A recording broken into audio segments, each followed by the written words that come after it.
Hey y'all, Mike with Cardboard Kingdom, back with another Disney Lorcana Market update video. Today is Tuesday, the 16th of July. I hope you guys are all doing well. We are doing fantastic on my side of the screen. We just did a box opening that we recorded for Saturday for the channel. Just a single Floodborn box. We're able to get a really good deal on it. And opening on camera, I don't know. There might be some magic to that. I historically have opened every pack essentially with my family, minus a few here and there. But between the Into the Inklings box opening and the Rise of the Floodborn box opening that will be coming out Saturday, I don't know. The camera might add a little magic to it. So just unnecessary caveat there, but it was a really good box. So really excited today. With that being said, we're going to talk about an interesting lack of demand, I guess I would say, for the challenge event in Italy. So for those of you guys that don't know, Lorcana has regional challenge events that are happening across the world right now, I guess, really just North America and Europe. The challenge events in North America have been selling out pretty much instantly. So we had a challenge event. We have one coming up this weekend in Fort Worth. Good luck to everyone who's going to that, especially Victorious. Hopefully he can bring home a gold serialized Mickey. He's been grinding, and yeah, hopefully he brings home a Mickey. But with that being said, we have the event in Fort Worth, and then we have the event in Toronto that's about a month away. Both of those sold out pretty much instantly. The competitor passes are gone, and then to even attend the event as a spectator, you have to join a wait list, and those are sold out as well. But we look at the event in Italy here. You can still get tickets. This event takes place on August 3rd, so we're a couple weeks out.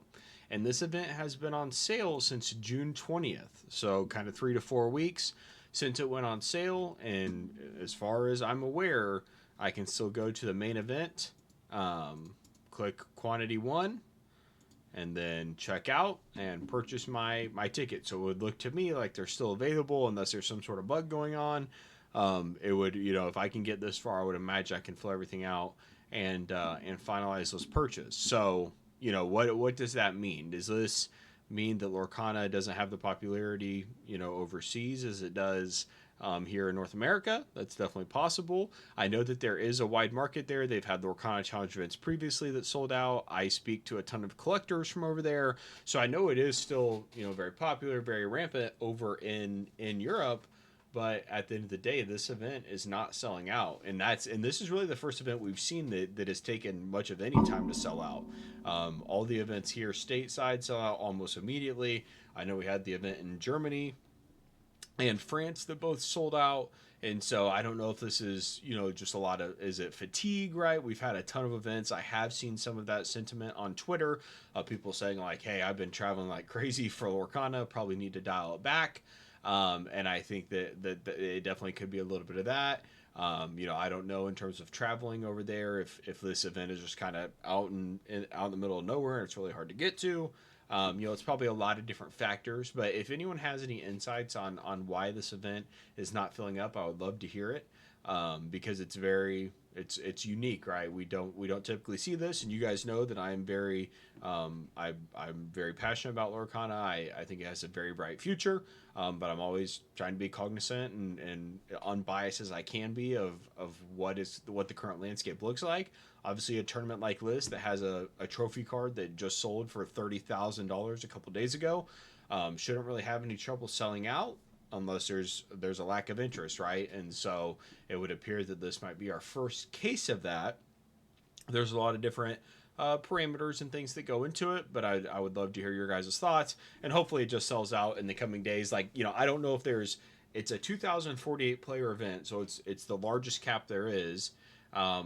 But is it currently like 2,000 sold through? Is it 1,000? Like, I truly don't know. We might see Ravensburger do some sort of right sizing of the tournament size to make it more appropriate, and then alter the prize cards accordingly.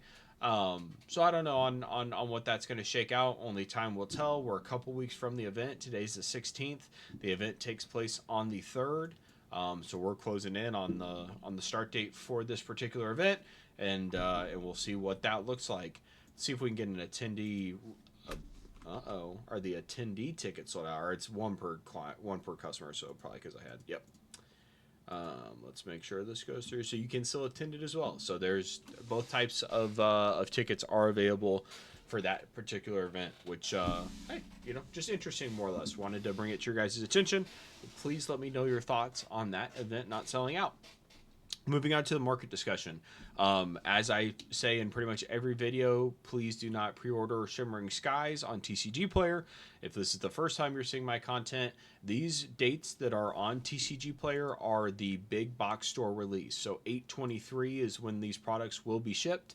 Your local hobby stores or local game stores will have these products 2 weeks in advance of this date on August 9th, and they will be significantly cheaper than the prices you see here. So I strongly advise to not pre-order on TCG Player, because you're going to be able to get the product much faster and you're going to be able to get it at a cheaper rate than what you see here. So I would strongly advise against waiting on Shimmering Skies. So please don't pre-order that. Check out your hobby stores, check out your LGSs, support them, right? Go in, see what the organized play event is scene is looking like if you're into that kind of thing. But at the absolute lowest, try and get your boxes from them if possible. I am expecting to see an Ursula's Return price drop here pretty soon. As we get into Shimmering Skies and think maybe like late August, early September timeframe here, I think there's a chance that we get Ursula's Return into the 80s for single boxes. And this is pure speculation, guys. I'm just kind of looking at what happened with the Inklands, what the Ursula's Return expected value is right now. This set was just not a hit in terms of collectability, in terms of playability. The expected return for this box right now is about $84, which is the lowest of any box that we have. And you guys know me, I love this set. I think the enchantments are awesome. I love it from a collector's point of view, but a lot of people didn't. They didn't like the art, and at the end of the day, there's not a ton of playability here, especially with the Bucky nerfs and the Diablo falling a little bit. This box just doesn't pack the punch that a lot of the other boxes do when it comes to the value that you're going to get from opening it. And I think we're going to start to see this box trail off in terms of pricing. We saw the Amazon dumps of Into the Inklands at like $98. Those got bought up immediately.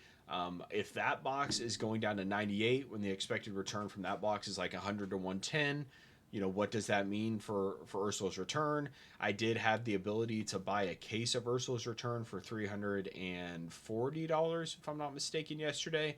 So there are some deals out there. That wasn't necessarily the price of the box. There were some discounts involved, but at the end of the day, I think that we're probably going to get to a world where maybe like low 90s, high 80s is an entry point from a sealed standpoint. If you're looking to kind of put it in a closet, tuck it away like I am, I really think we're going to be able to get some deals in the 80s.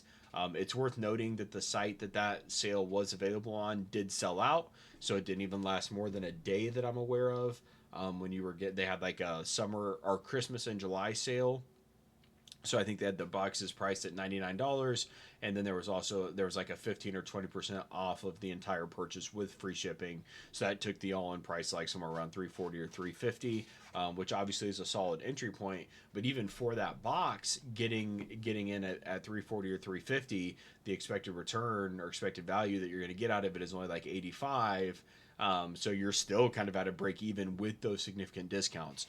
So right now, more than ever, I would strongly advise, I think it's a good time to build your collection. I think it's a good time to pick up the singles that you want to pick up, whether it's from set 1, 2, 3, or 4. But set 4 makes even the most sense to go out and pick up your singles, because so many of the enchantments are just so cheap that it makes so much sense to, look, you're going to spend $400 for a case of Ursula's Return. You can go out and buy like 7 enchantments for $400.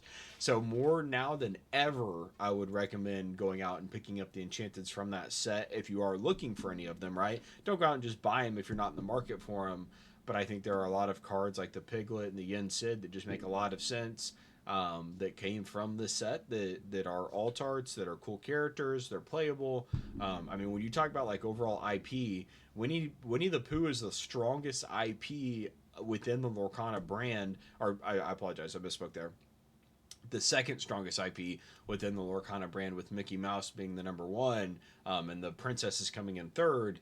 Winnie the Pooh is a significant IP when you think about the growth of Lorcana long term. Having the first enchanted pig altar, and the art's just like really cool. It's just kind of like whatever he could grab to defend himself, right? Just kind of got some pots and pans and just some wood tools there, or weapons. I think the art looks really cool, and it's a significant IP. It's not one that I connect with necessarily, right? So it's not one that I've acquired yet. But in terms of pricing and things like that, once again, even if you're able to get into a box of URs Return at $80, you've got a lot of enchantments below that, which is kind of crazy. So just something to keep in mind on the sealed front for URs Return. And then I maintain really my approach that's been for the last month or so of using this time to acquire singles. We've still got 3 or 4 weeks until the Shimmering Skies LGS release, I guess about 3 weeks roughly. But we're still seeing some significant discounts on a lot of the alt arts that are down from their all-time highs. We have a Stitch right now at $279. It's moderately played. Those cards didn't come in the best condition anyway, so I would hedge against buying a moderately played card that doesn't have any pictures or anything like that. Especially the fact that it's so new. Like, if it's already moderate played, what's wrong with it, right? That's kind of what I'm thinking. Near mint copy though, $335. You can see all-time high market price of $716, so that 60% retrace on the first trophy card within Lorcana. It's very hard to grade. The PSA 10 pop is only like 270, I believe, 270-ish. So it's hard to grade. There's not a lot of them in gem mint quantity, and it's the first trophy card in Lorcana. It's an amazing art, fantastic character. So I've probably said that 100 times in my life. But I love this card. I think $330 is a great price to get it at. Another undervalued card, I think. And I was thinking about this, and I was talking to Dama Collects about this. I think, like, if I had to pick one character thus far in Lorcana with like just the best art and the coolest art, I would probably go with Stitch. Obviously, he's one of the most valuable too. But if you think about like overall value, then the Elsa would definitely be up there, especially if she gets her second enchanted in Shimmering Skies. But when you think about Stitch, she's got the first trophy card in Lorcana, right, with the Rockstar Stitch. They have the Carefree Surfer Stitch from the first chapter, which is just amazing art.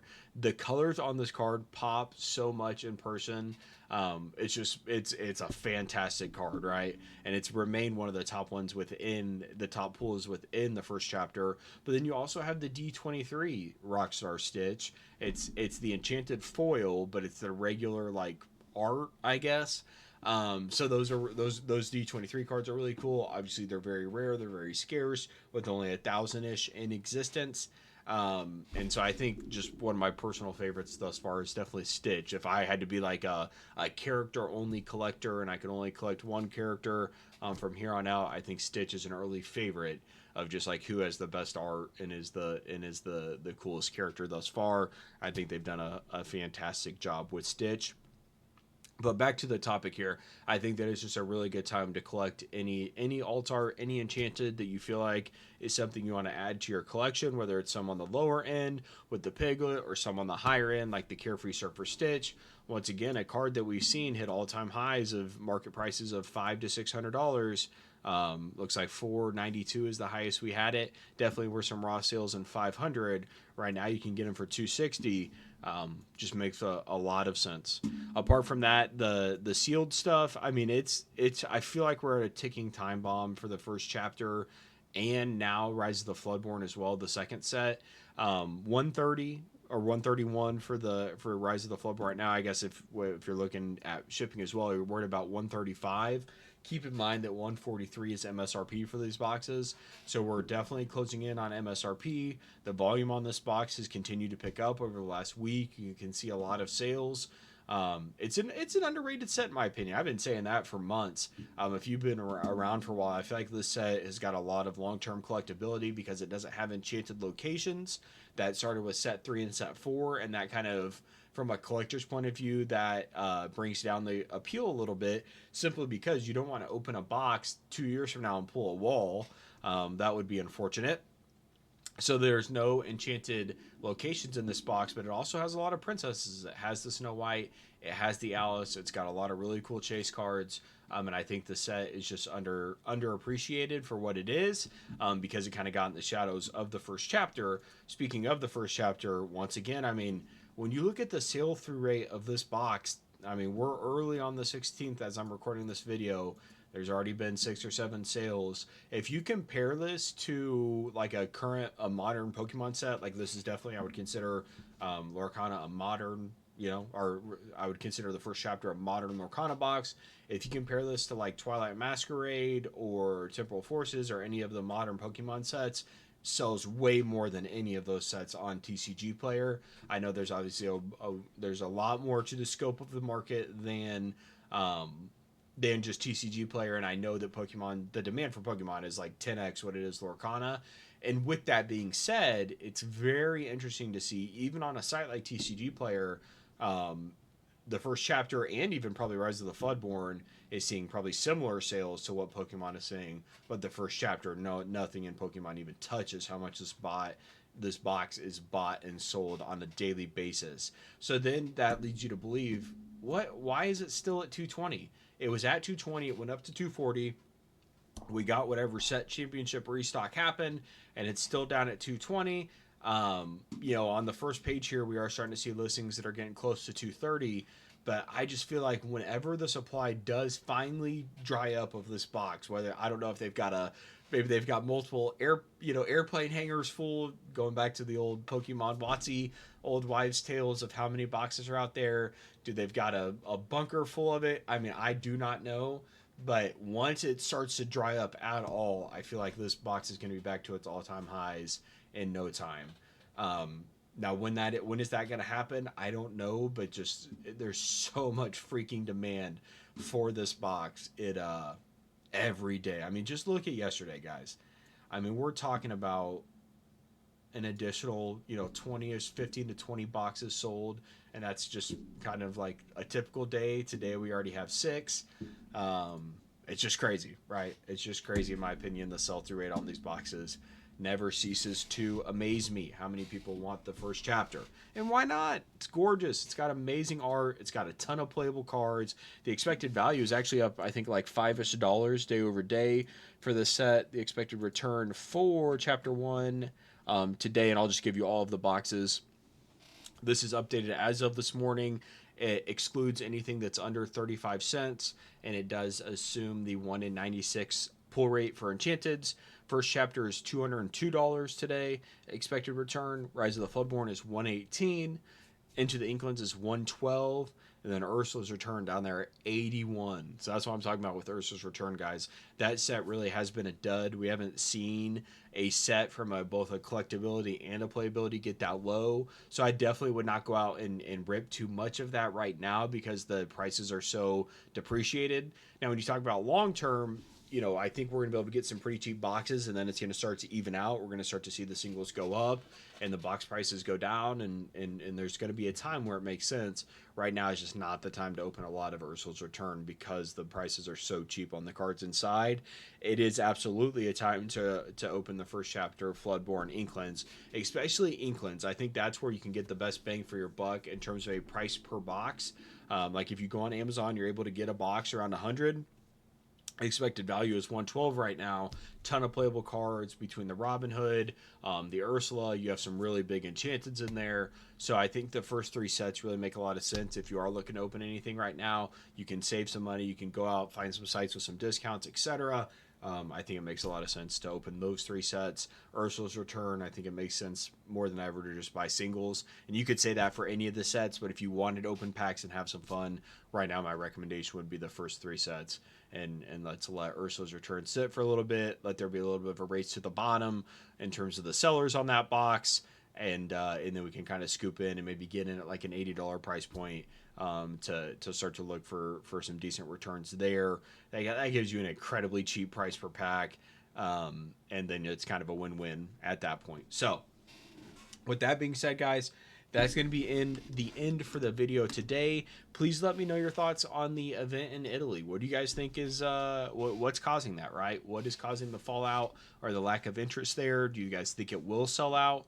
And just I would love to hear your guys' comments and speculation on what might be driving that. So with that being said, guys, that is going to be it for the video today. Thank you very much for watching. Keep your eyes out for the box video that's going to come out on Saturday, and I will talk to you soon. Bye.